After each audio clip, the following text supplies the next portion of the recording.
Olá, nono ano, tudo bem? Professor Rodrigo Gomes. E vamos para a nossa aula número 3 sobre a Guerra Fria, né? A nossa aula número 3 é a parte inicial sobre a Guerra Fria. Nós vamos ver o que é a Guerra Fria, qual o impacto que tem no mundo, tá? O contexto que ela se encaixa.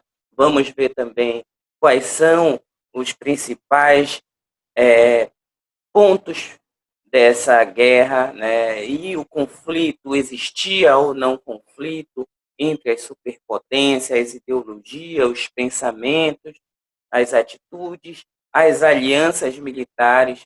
Então, prestem atenção, é um conteúdo longo, mas é um conteúdo bastante interessante que vai moldar a nova política mundial e uma nova ordem mundial. Saímos da ordem em que eu tenho várias potências, em que eu tenho um velho mundo no topo, e aí eu venho para uma nova ordem, uma ordem bipolar entre Estados Unidos e União Soviética. Tá? Então, vamos lá para a Guerra Fria, e eu começo com a lei de Murphy. Mesmo os que não acreditavam que qualquer um dos lados pretendia atacar o outro, achavam difícil não ser pessimista, pois a lei de Murphy é uma das mais poderosas generalizações sobre as questões humanas. E dizia o seguinte: se algo pode dar errado, mais cedo ou mais tarde vai dar. E aí, o que a gente pode jogar para Guerra Fria? Para aquele momento, um momento da Guerra Fria, um momento de tensão. Tensão política, tensão psicológica, tensão ideológica. Então, nós temos ali um confronto que não é direto entre as duas superpotências vencedoras da guerra, os Estados Unidos e a União Soviética. Tá? Então, uma e a outra elas vão disputar zonas de influência. Tá? Então, se algo pode dar errado, mais cedo ou mais tarde vai dar errado. Contexto histórico lá, o contexto mundial após a Segunda Guerra Mundial. Houve um clima de tensão, que a princípio foi contornado pelas potências vencedoras, entre elas os Estados Unidos da América e a União Soviética. Nesse início, as hostilidades foram pequenas, pois existiam muitos problemas a serem solucionados, como a reconstrução da Europa arrasada pelo conflito. Então, se eu vou reconstruir a Europa, eu tenho algum interesse.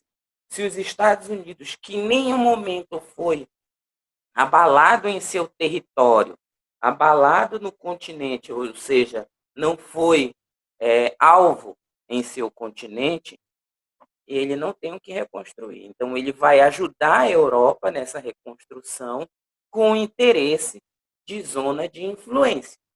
E aí a gente vai ver o que é essa bipolaridade e o que vai influenciar na história. Eu tenho aí a bipolaridade, que é o contexto mundial pós Segunda Guerra. Tá? A luta ideológica seria inevitável. Os americanos defendiam o capitalismo e os soviéticos o socialismo. Então, são correntes de pensamento, correntes políticas diferentes. Era o início da bipolaridade do mundo, momento em que os americanos e os soviéticos passaram a disputar áreas ou zonas de influência. Em nome dessa disputa, muitos conflitos foram estimulados e financiados pelas duas potências. E aí já vem o sentido da Guerra Fria. Fria, porque não tem uma disputa entre as grandes potências direta. Então, o que acontece no primeiro momento? E também estou por toda a Guerra Fria. Ele tem aí muitos conflitos na penúltima linha. Foram estimulados, ou seja, os pequenos países, pequenas regiões que estão em conflito, nós vamos lá financiar, nós vamos lá apoiar. Nós quem? Ou Estados Unidos, ou União Soviética, ou os dois, né? Os Estados Unidos, olha, eu estou financiando essa região aqui, eu estou financiando aquela outra região. e a União Soviética do mesmo jeito. Então, elas vão disputar zonas de influência, tá? E essas zonas de influência, a gente tem aí uma disputa que vai deixar o mundo sempre com uma tensão. São as duas maiores potências. Os Estados Unidos já utilizou da bomba atômica no Japão no final da Segunda Guerra Mundial. A União das Repúblicas Socialistas Soviéticas, a União Soviética, também tem bomba atômica. Então, vai ser um conflito tenso, que vai durar por muito tempo, e até hoje nós temos resquícios desse conflito. Muitos dizem que ainda não acabou, tá? E por que fria? E aí a gente falou aqui agora, que eles estimulavam, né, conflitos regionais, conflitos entre pequenos países, e a Guerra Fria não foi um conflito declarado, por isso que ela é fria, mas um conflito que mexia nos subterrâneos da política internacional. Para alguns autores, foi uma guerra diplomática, psicológica e ideológica. Tá? Então, esses subterrâneos da política internacional são, olha, por exemplo, o próprio Stalin. O Stalin da União Soviética saiu vencedor da Segunda Guerra Mundial, mas carregava internamente ali uma ditadura, né, um regime parecido com o totalitarismo, tá? Ele assassinava seus opositores e fazia praticamente não igual e nem próximo do que o Hitler fez, mas assim, era o mesmo caminho, era o mesmo pensamento. Eu vou acabar com os opositores, eu vou acabar com aqueles que não me servem. Então, a União Soviética fazia do mesmo jeito com Stalin. Então, esses subterrâneos vão surgir depois, né? A Guerra Fria vai mostrar isso, e aí vão surgir também agências de inteligência, né? A CIA, a KGB, o FBI, tudo para desenterrar essa política aí e proteger o seu país e o seu interesse, tá? E aí a gente tem uma charge do Calvin e o Haroldo. Por que nós só brincamos de guerra e não de paz? Poucos exemplos a seguir, né? Eu serei o destemido americano defensor da liberdade e da democracia. E você será o detestável, ateu e opressor comunista. Então, como se os americanos e Estados Unidos aí na disputa. E o menino diz assim: eu serei o destemido americano defensor da liberdade e da democracia. Como se as ideias dos comunistas da União Soviética aí fossem as piores do mundo. Nós estamos em guerra. Então, se você for atingido por um dardo, você morre. E o outro lado vence. Entendi. Então, já. E aí os dois acabaram levando o dardo, né? Mas que jogo idiota, não é mesmo? Então, a Guerra Fria era uma guerra de disputa que só servia de interesse para cada lado. Era bom para o mundo? Não. Era interessante? Não. Tá? Então, essa guerra foi uma guerra apenas de influências. Tá? Alianças políticas e militares. O período de trégua entre os Estados Unidos e a União Soviética durou pouco. Preocupados com o avanço socialista nos países devastados pela guerra, os Estados Unidos e líderes dos países da Europa Ocidental se unem para conter esse avanço, para conter o avanço socialista, para conter o avanço soviético. E aí, logo o presidente americano Harry Truman, em 1947, criou a doutrina Truman para conter esse avanço. E essa doutrina se achava defensor da humanidade, defensor do planeta, né, em combate ao perigo comunista, né? Ele considerava um perigo o comunismo. E isso influenciou bastante aqui com o Vargas, né, no combate ao comunismo, influenciado pelos Estados Unidos.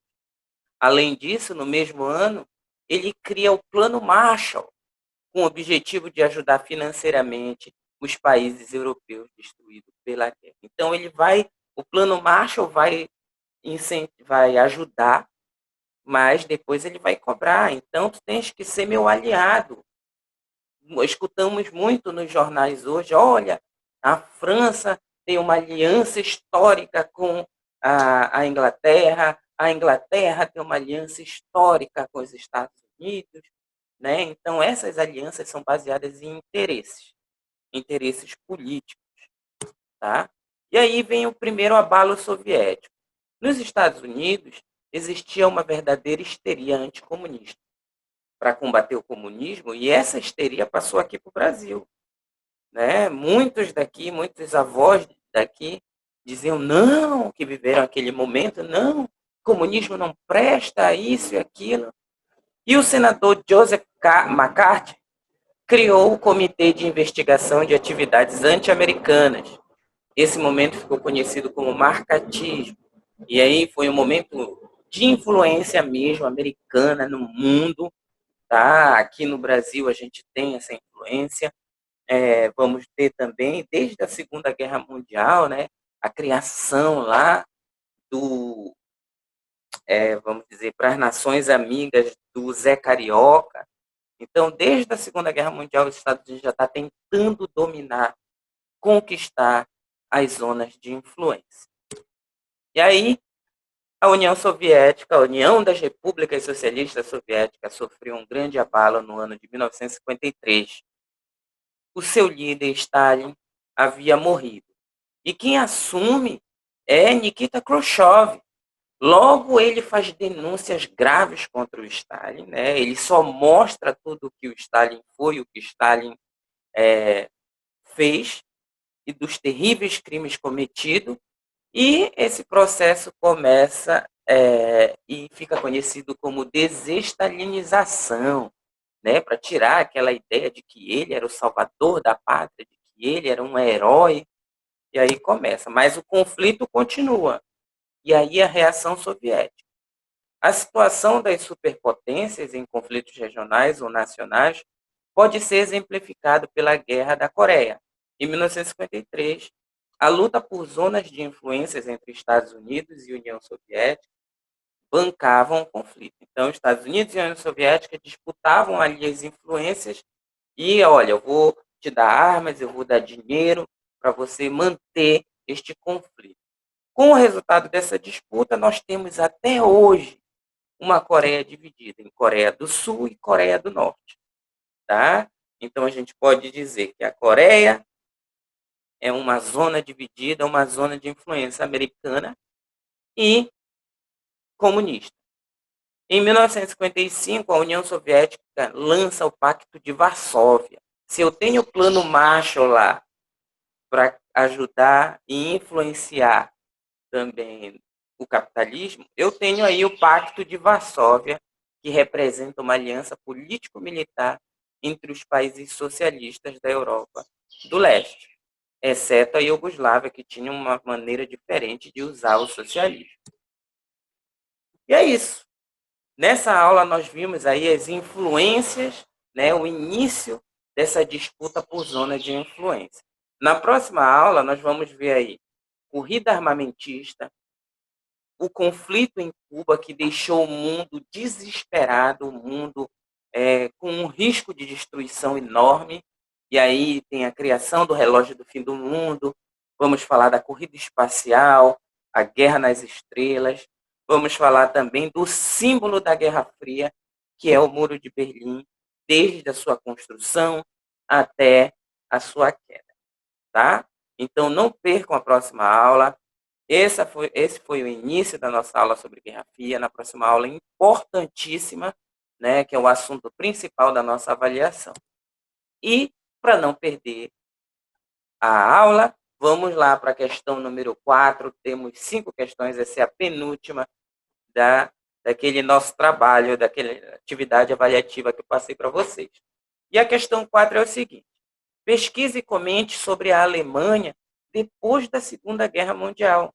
Qual a situação territorial e política que ela se encontra, que ela ficou após a Segunda Guerra Mundial. Então, façam, anotem a questão, e aí a gente, semana que vem já termina, né? Já é a quinta, e eu vou marcar uma data para a gente entregar na folha de papel com pauta todas essas questões. Então, uma questão importantíssima para o nosso conteúdo, né? Para o nosso terceiro bimestre, e anotem, tá? Até a próxima. Bons estudos para todos. Tchau.